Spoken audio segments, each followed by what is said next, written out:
Bienvenue sur Parents en Or, la chaîne des parents humains en phase de révolution intérieure. Je t'accompagne sur ce chemin sur lequel je me trouve aussi. Je partage avec toi mes réflexions, mes prises de conscience et tous les éléments qui me permettent d'éveiller mon esprit et d'éclairer ma parentalité.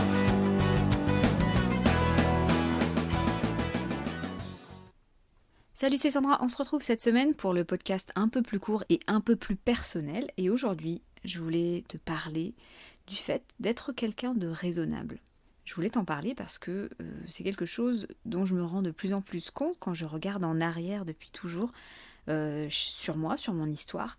Et en fait, je suis foncièrement quelqu'un de vraiment très raisonnable. Et ça, je pense que je le suis depuis toujours, puisque quand je repense à moi en étant petite, je pense que je l'ai toujours été, en fait. Depuis toute petite, j'ai été une enfant très raisonnable, très sérieuse, très scolaire, très obéissante et donc très raisonnable. Je n'ai jamais aimé prendre de risques, je n'ai jamais aimé aller vers des choses potentiellement dangereuses et ça m'est resté. C'est quelque chose qui est encore présent chez moi. Et je vais te dire, je suis même tellement raisonnable que je sais que ce n'est pas raisonnable d'être trop raisonnable.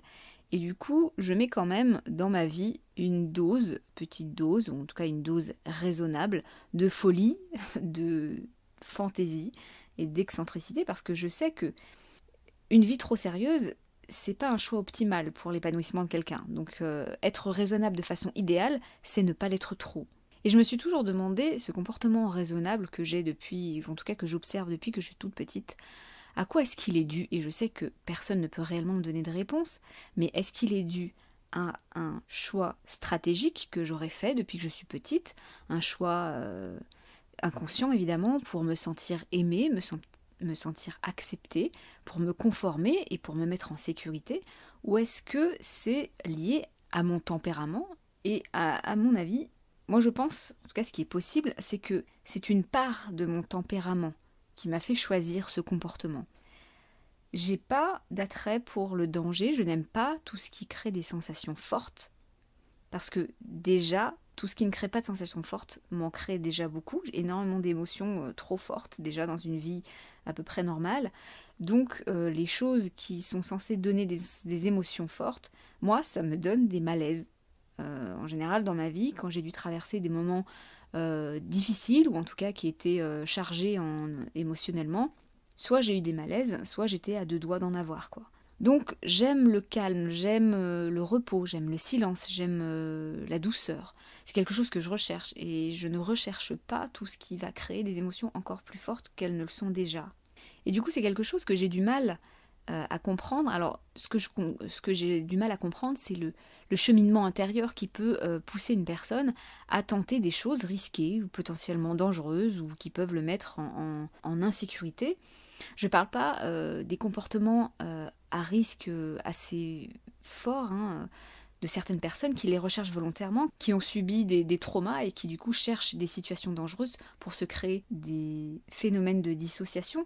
J'en parle dans un de mes épisodes qui s'appelle « La violence qui engendre la violence ». Je ne parle pas forcément de ces cas-là, même si ça existe évidemment.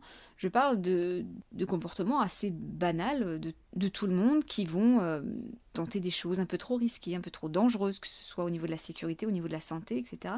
J'évite en fait tout ce qui est excessif. Je sais que c'est risqué de faire telle chose, je ne comprends pas pourquoi je vais le faire. Pourquoi est-ce qu'on devrait aller faire quelque chose de risqué? Je ne vois pas l'intérêt. Je n'ai aucun attrait pour les drogues, évidemment, les sports extrêmes.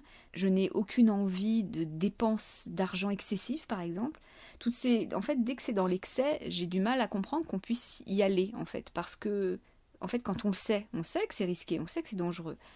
Pourquoi le faire? Autant chercher des émotions fortes, donc des choses plus agréables, plus bienfaisantes en fait. Et je pense que comme je fuis toutes les émotions trop fortes, tout ce qui crée des risques et des dangers, je pense que ce besoin de calme et de raisonnabilité, c'est probablement lié à des phénomènes d'évitement. Je suis vraiment dans l'évitement d'émotions, je le vois très bien, très clairement.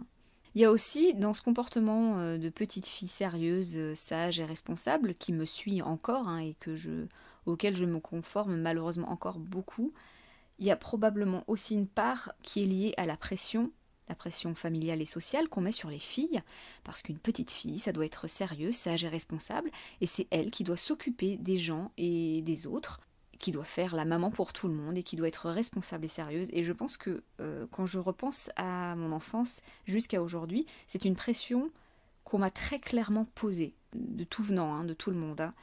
Et ça m'est resté. Et c'est quelque chose que j'ai toujours ressenti comme quelque chose de très oppressant et qui m'a toujours bien saoulée. Parce que être raisonnable pour mon propre intérêt, parce que j'ai moi-même besoin de calme et j'ai envie de fuir les émotions trop fortes, alors que subir la pression extérieure d'autres personnes qui me disent que je devrais faire comme ci ou comme ça, je ne le vis pas du tout de la même manière. Dans le premier cas, c'est un choix personnel pour rechercher un bien-être intérieur en fait, ou en tout cas pour fuir un mal-être intérieur, alors que dans le deuxième cas, c'est très clairement un mal-être que les autres me font peser sur moi, quoi. Mais comme je le dis très souvent, rien n'est figé et tout peut absolument changer. Je suis absolument convaincue qu'on ne doit jamais dire jamais. On ne sait pas de quoi demain sera fait, on ne sait pas ce qui va changer en nous, parce qu'un problème, quand il est suffisamment problématique dans notre vie, et qu'on a envie de le changer, et qu'on a envie de le changer consciemment, à partir de là, tout est absolument possible. On n'est jamais figé dans le rôle du maladroit, du timide, du pas doué en musique, du pas doué en dessin, etc. Ça, c'est absolument jamais immuable. Ça peut toujours changer. Il suffit de commencer à lancer la machine, à pédaler, et puis à partir de là, tout est possible. Donc si ça se trouve, dans 2 ans, je serai en train de faire le tour d'Europe avec un sac à dos, toute seule, pour tester toutes les drogues possibles. Tu vois, donc tout est absolument possible. Aujourd'hui, c'est pas le cas, mais on n'en sait rien finalement. Bon voilà, je te laisse sur ça. J'ai mon fils qui veut venir me voir, donc je vais aller le voir. Et je te souhaite une bonne journée ou une bonne soirée. Je te dis à très vite, salut.